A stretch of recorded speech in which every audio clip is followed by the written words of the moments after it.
Hey y'all, it's a gorgeous Sunday afternoon. It's April 24th and the sun is shining and the birds were singing until I came out here. And so much has happened in the garden. I've been gone for 3 days, and it's funny, I was looking around and it's weird because you don't realize how much little things you do as you walk around the garden every day. So there was a lot of deadheading that needed to be done, but there are so many roses popping, and I'm so excited to show you. I've got some monarch caterpillars, and just things are growing so quickly. It's really incredible. And look at this hat. I got this hat. This is my grandmother hand painted it. My mom found it, and it's one of her garden hats, and so I thought I would wear it in remembrance of her. Nanny she's been dead for a while, but she was the first gardener I knew, and she really inspired me. Her yard is just so gorgeous. So y'all come along and see what's going on. It's so awesome to finally see these roses popping here. There were lots more of them, but of course the wind has blown them. Oh, but look how gorgeous this is. That is Sweet Hermione, and it looks just so lovely with the blue of the salvia. Oh. And then this is Desdemona right here. These are David Austin roses, and it's so incredible to know that you can grow roses on the Gulf Coast, because this is the Alabama Gulf Coast, zone 9A. And here are some other roses. This is Emily Bronte. So gorgeous. And all the roses that I chose, the David Austin ones, have a very sweet scent to them. I didn't want roses that were just pretty. I wanted them to smell good. And they do. They really, really do. Here, the climbing rose, Cecile Brunner, is really coming into its own again. I'm excited about this James Galway right here. It's got buds on it. And also I have a Generous Gardener. So this might be the Generous Gardener. One little bloom on my clematis right here, just popping out. So sweet. I thought I would show y'all the stuff that I have planted in the circle garden, and I'll name as much as I can, mainly for my own self.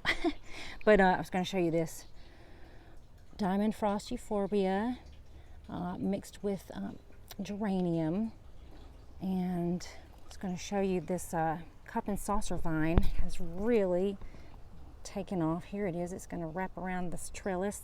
That's going to be awesome. But here, let's go look at the circle garden. That pale pink right there is phlox, and I've got some striped petunias, some salvia, and some Mexican heather, that light green. I don't think it liked being planted there. It seemed to be stunted when I planted it. This Calibrachoa right here. Some of the stuff's starting to take off, and some of it is taking a little while. And of course, this is swamp milkweed. That is going to be the thing that all the butterflies come to the yard for. And this spiky thing right here is Ruellia. I've got some that have pink flowers and some that have kind of blue flowers. I think this one's the pink one. And then more swamp milkweed, and this salvia. And then that pink right there in front of the fountain, that's salvia. This is frog fruit or fog fruit. And some people, I think they call it matchstick flower, but it's a ground cover and it's gonna get crazy. Diamond Frost Euphorbia. I really like to see that from the kitchen window, and I'm gonna show y'all the view from the kitchen window. But I want to get in close on this Summer Romance rose with Agastache, and then this gorgeous blue lobelia. I know I've shown y'all this before. Oh, and you know what? I didn't tell y'all. These right here, these are Vinca Seedlings. I love growing Vinca. Let's see if I've got a big Vinca that I can show you. I may not. But it happily, easily reseeds. Some people may not like it. I like it because it loves to live here. And anything that loves to live here is going to be welcome in my garden because so many things don't love it. There's that phenomenal lavender. Doesn't look like it has grown any at all, but it's not dying, y'all, so that's exciting. Achillea, being that bratty little sister yellow that I do love. And I think I'm gonna have to rip out all these sunflowers because the armadillo has come and dug them up at the base, and so now it's looking really ratty back there. I want to bring y'all through here and just show you kind of from this direction. This is the view from my kitchen window. So it's starting to get a little crazy. I almost can't even see the circle garden at all. Things really took off. There's that big mama rose. Oh man, y'all. And it smells so good too. Let me show you how big it is. They don't call it Big Mama for nothing. Look at it. Just a beauty. A beauty. I love Agastache paired with the roses. And all this Agastache, it came up from seed from last year. I had a couple small ones in here. And then, you know, they love to live here. And I love to let them. And I don't know if I've shown you this recently, but this is that bronze fennel, and I'm hoping that some swallowtails will come along and lay eggs on it. I cannot recall, and I've had bronze fennel before, and I can't recall if they ever have laid eggs on it, but you know, they like fennel. They like fennel and dill and parsley. Look at this. This is Sweet Spirit. Is that not gorgeous? Now, this is not a David Austin rose. Sweet Spirit, Summer Romance, Big Mama, those aren't David Austin roses. Those are, I think they're called star roses or maybe Cordis roses. I got them from P&K Nursery. It's in Alberta. I think I got them last year sometime around Mother's Day. Mother's Day is a great time to go shopping for plants because everybody wants to buy plants for their mom. So it's really a fun time down here to go looking for something special because this is really when they order all the good stuff. This is the view down low that I can see from like my guest bedroom window. And you can see an armadillo dug up that phlox right there. Dug it up and now it's dead and I'm gonna have to throw it away. But and you can see that the armadillo did this too. This armadillo, it's got to go. It's got to. Look what it's done. It comes along here and it makes a little path and snuffles all along, digs all around the base of my, you know what, I just can't even talk about it right now. It just makes me too upset. But oh, look at this. This is something fun that I thought I would do with this dead plum tree because it's dead. It is not coming back. I have ivy, variegated ivy, and morning glory, and a wisteria, an American wisteria, and all in this pot. I'm not going to let it escape, so don't freak out because yeah, I know they're scary. Those are scary things, but we're gonna make them stay in the pot, and I'm just gonna let them just grow up all over this plum tree, and I think that'll be really fun looking. Back here, do you see that cute little white plant? That's Bellis. I got that at Walmart.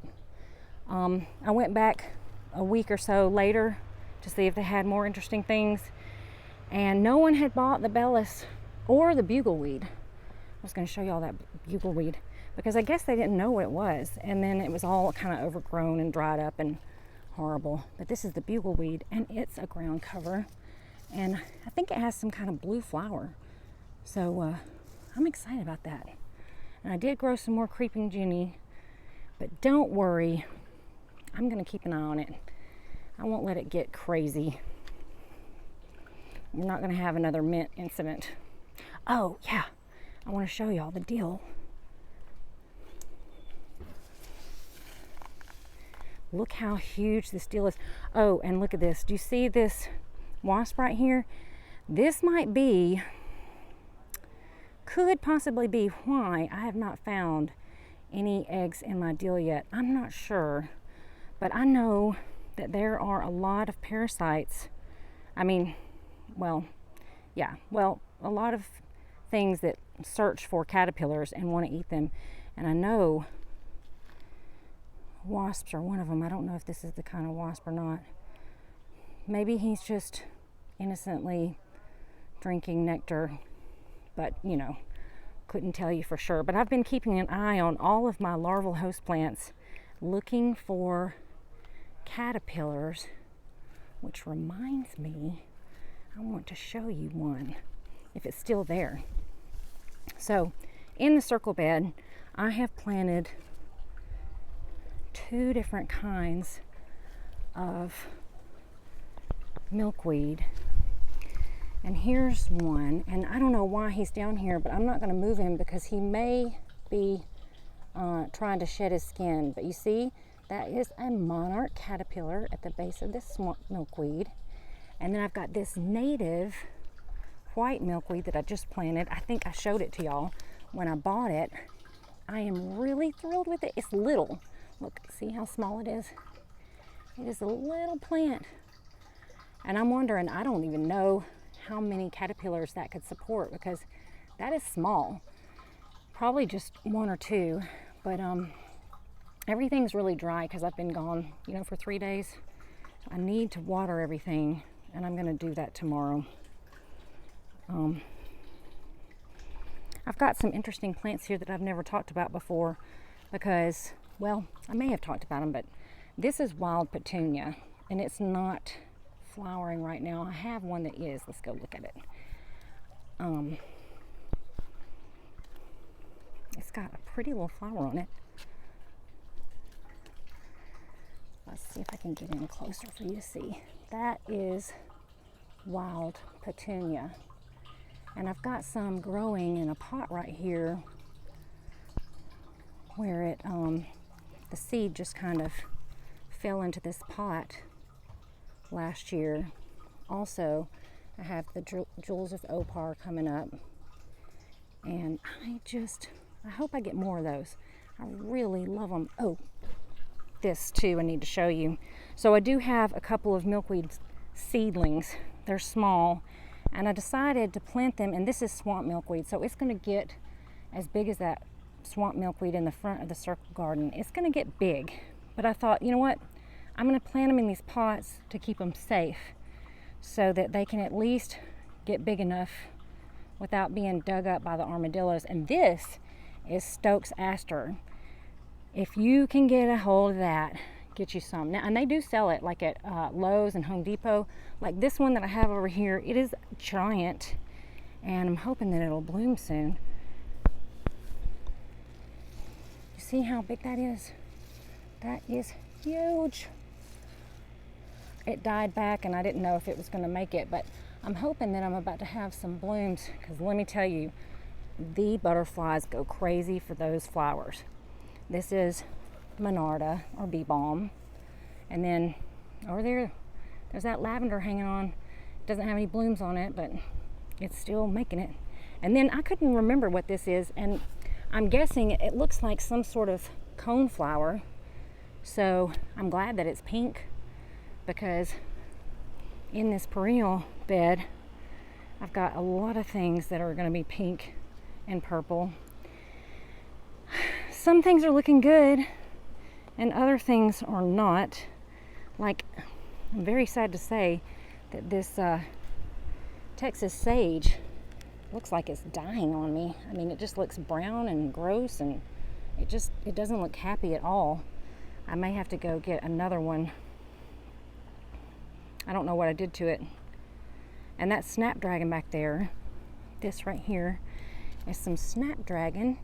These snapdragons I had in a pot last year, and you know, they got kind of gross, and I cut them down to the ground, and then when I wanted the pot for something else, I just took the thing out, just all the dirt and everything, and I just planted it back here.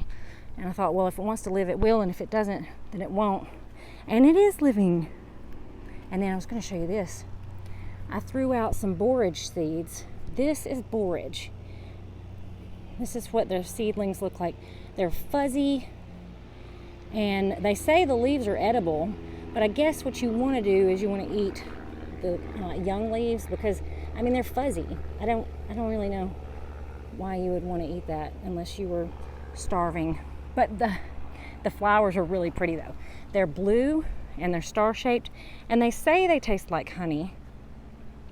And you know, sometimes you'll see them in magazines and they're making fancy drinks and they're putting those blue star shaped flowers in them, and it makes it pretty. Or you can put it in a salad, but they're not really that great to eat plain, because I've tried that before and it was kind of disappointing. They were like, I didn't think it tasted sweet, but of course I like sugar. So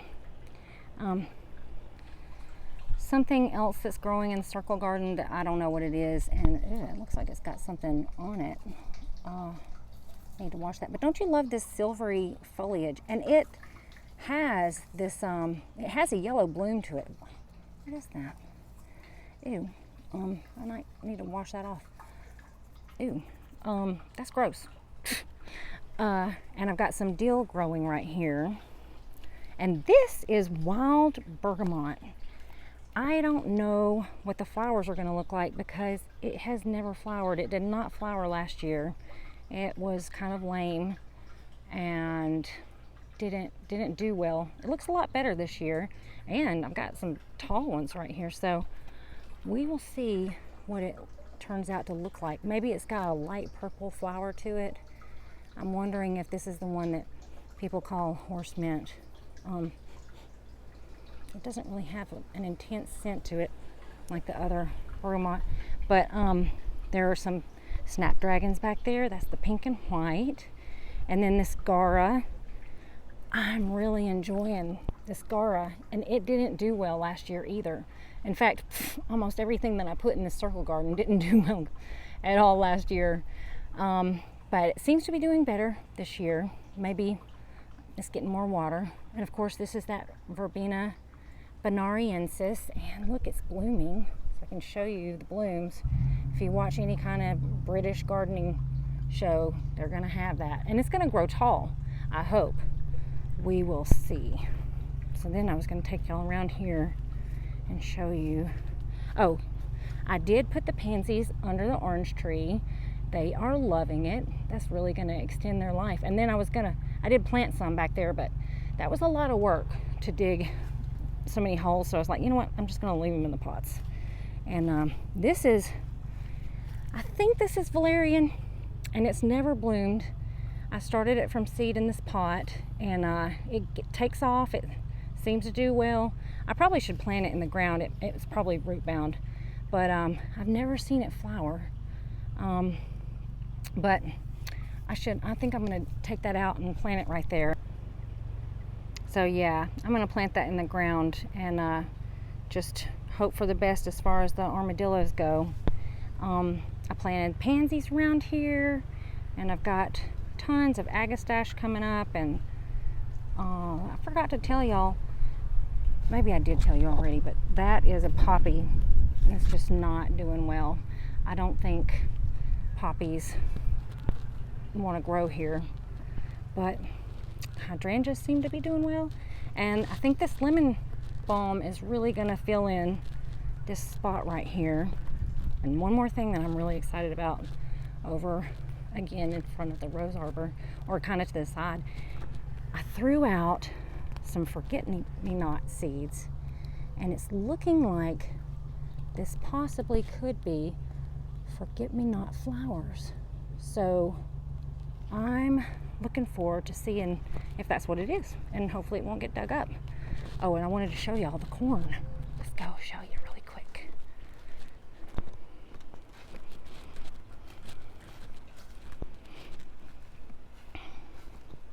This fennel has got to have some water. Oh, it is suffering. It just never seems to get enough. Of course, this Plumeria is starting to leaf out. And this is the tree that has the flowers that they make leis out of in Hawaii, so that's exciting. But here's the corn. It's getting very tall, and something came and started chewing on it, and I like washed it out with water. And I've got some peas back here, but everything's looking pretty good. I did plant corn in these pots too. They're not doing as well because I don't think they get enough sun, and probably don't get enough water either. But these get full sun for most of the day once it comes up over the garage. I wanted to show you a close-up of this Agastache. It smells like licorice if you've never smelled it before. It's the leaves are they're just really interesting. This is a fun plant. I love having it. I mean, it and salvia, man, if I could have a garden with just Agastache and salvia, I would do it. But oh, my Bobo Hydrangea is coming back. It was looking kind of sad and pathetic because look, these don't have any leaves on them at all. But I think it's going to reemerge.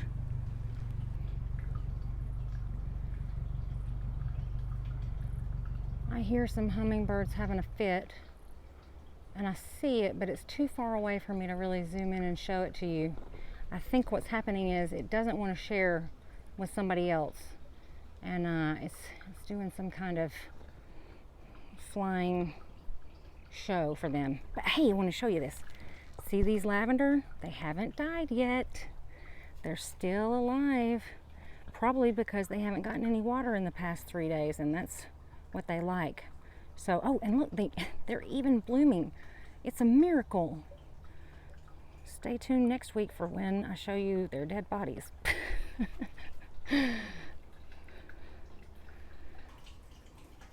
Before I go, I wanted to show you this salvia.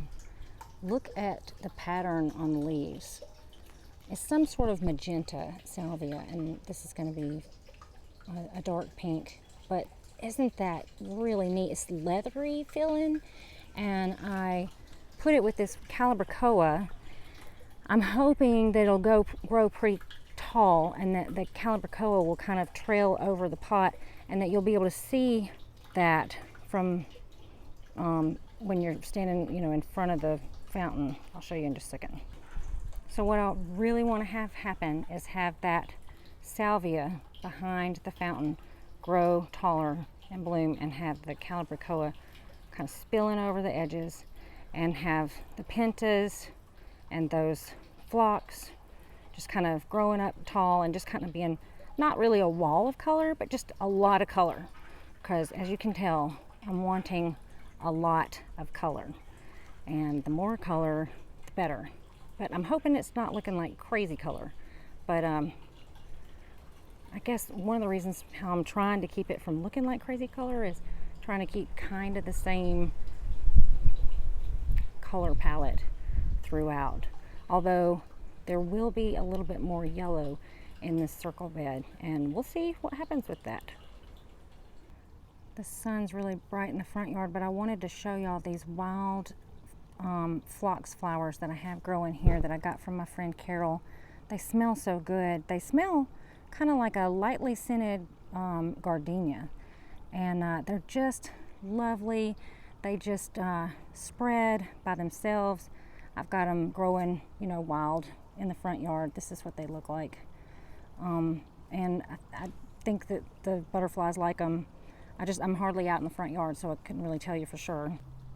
This is also kind of a wildflower that I'm growing in the front yard that's growing like a ground cover, and it is a larval host plant for some kind of butterfly. I also got this from Carol, and I planted it in the phlox probably about 4 years ago, and I've just let it just kind of naturalize out here, and it just makes a lovely combo with this pink and this blue. Just lovely and wild. this is one of the pots that I planted out last year with Cleopatra, canna lily, and firebush. It's the back. That's in the back right here. The firebush is in the back. And then I do not know what this kind of burgundy grass is, or this kind of trailing flower, but it's coming back, and I'm really excited about it because it all looked like it died. And this is kind of a little spot that our snake, I think it's just a little garter snake, he likes to sun himself here, and I'm going to show y'all a little video of it. Look at my gorgeous garter snake. I don't know if this is the same one that I found under the lemon tree the other day, or if this is another one, and he lives in the pots at the front of the house. But isn't he gorgeous? The other day I saw him and he had a little lump in his belly. I think he had just eaten something, probably either a frog or a lizard. But I am really enjoying having him in the garden. I'm just going to keep a lookout for him from now on. Isn't he a pretty boy? Let's see if I can zoom in. Look at his eyes. See how cartoon-like they are? That means, well, for him at least, I know he's non-venomous.